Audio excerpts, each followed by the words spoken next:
Okay, so it's been 10 days since my surfing accident. Most of the time has been spent in bed with my leg elevated. Today's the first day where I feel like I might be able to get out and do a painting. I'm gonna bring a chair. Definitely won't be standing. Let me show you what I'm thinking. Okay, you may have seen the video where I painted this painting here, Joseph D. Grant Park. It's Grant Lake. This painting's really grown on me, and I want to go back there and possibly do a similar scene, kind of explore, you know, the lake, the hills, that sort of thing. So that's the idea.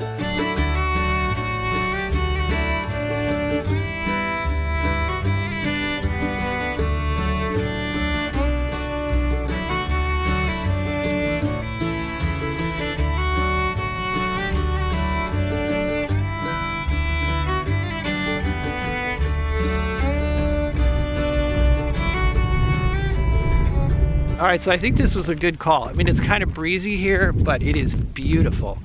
I haven't been out much. The doctor did tell me that I should, you know, put some weight on my leg and get some circulation going, which would help with healing.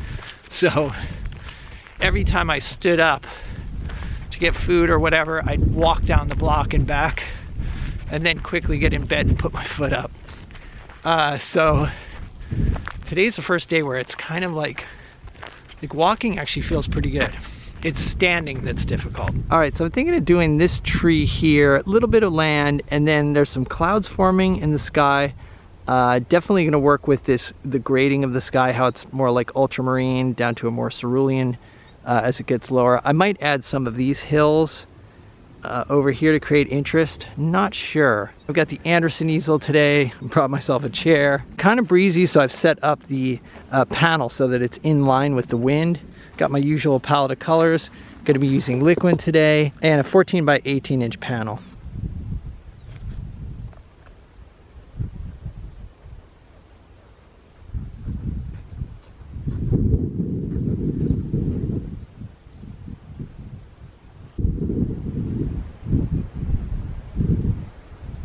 Okay, so here's the composition, and simplicity is the way to go. So just, you know, I like the shape of this tree, and then I'm gonna probably, you know, these hills in the background, which are over here, I'm gonna probably exaggerate the blue of those, you know, kind of a rich, deep blue.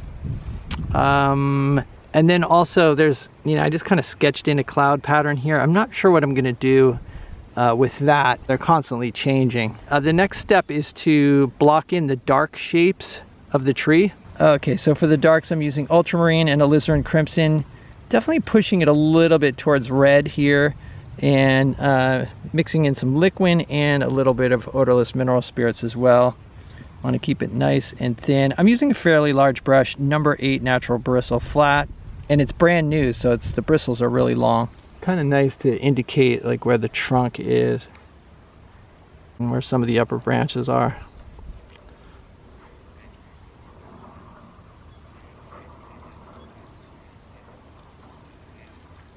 And I'm going to cover most of these up, but it's nice to have kind of an interesting framework.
What I'm looking for is an interesting abstract shape for this tree. It doesn't have to be exactly accurate.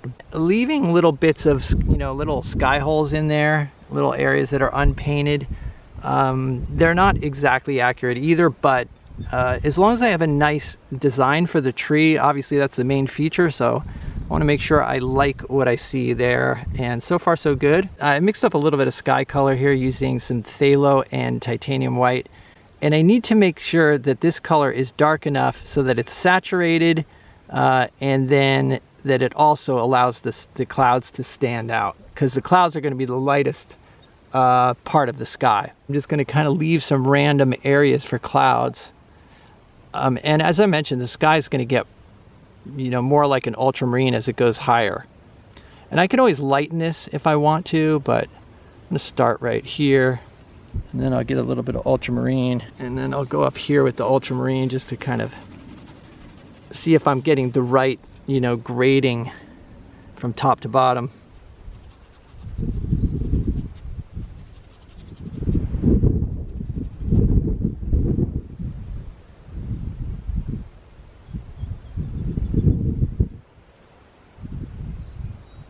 All right, so for the distant hills, I'm using ultramarine mixed with a little bit of yellow ochre. I want it to be kind of a blue-green.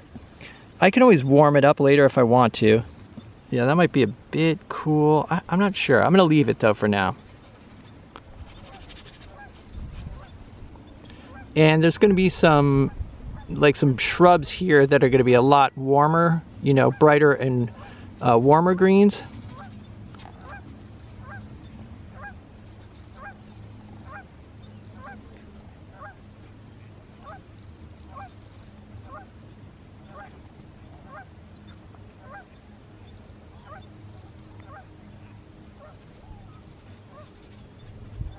All right, and so now I'm gonna do the grass in the foreground here. And I think I'll go with yellow ochre and a bit of titanium white.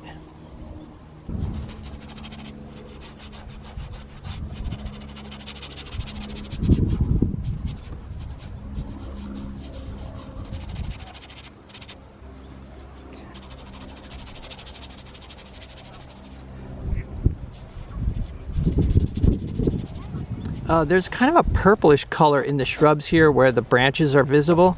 So I'm adding a bit of dioxazine purple to the mixture I used for the grass. This will be where the branches are.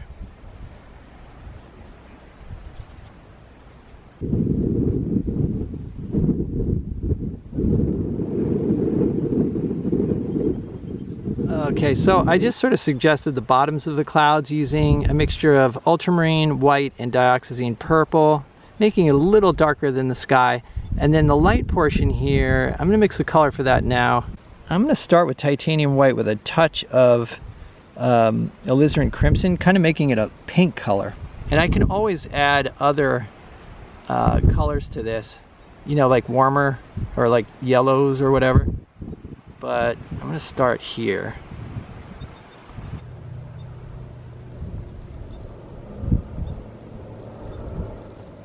All right, so the design is more or less established, and so next thing is going to be kind of redefining some of the darks in the tree here. I don't know if you can see, but the darks along this side of the tree are the darkest darks in this painting.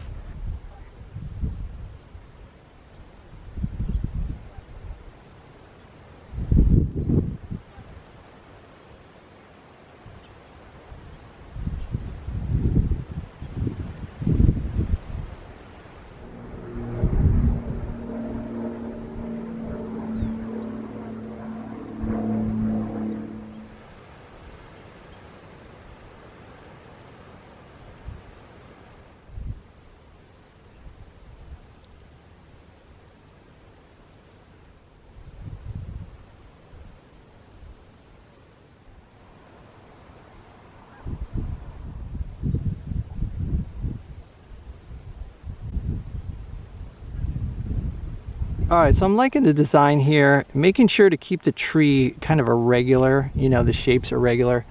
And I'm using a number 8 natural bristle so that I don't get too careful, leaving some of the alizarin popping through so I get that red in there. All right, so I'm going to reinforce the clouds here using titanium white with a touch of alizarin. And this mix will be just a little bit thicker. I'm going to experiment with visible vertical strokes here.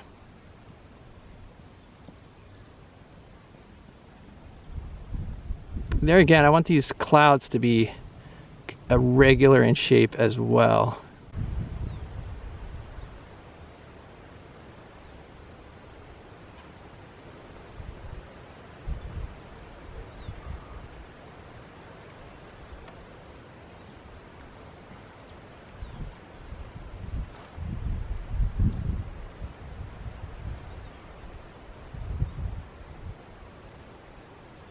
All right, so one thing I want to stress, and I mean, I've mentioned this before, but it's really important to see the scenery as raw materials.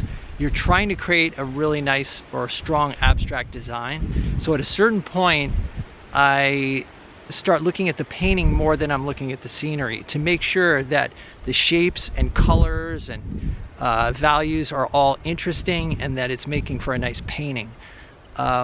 You know, I always keep that in mind while I'm painting. Like, I'm always thinking of composition and design, but towards the end, it's almost completely design. And if I need to reference a color or a value or something, I'll do that.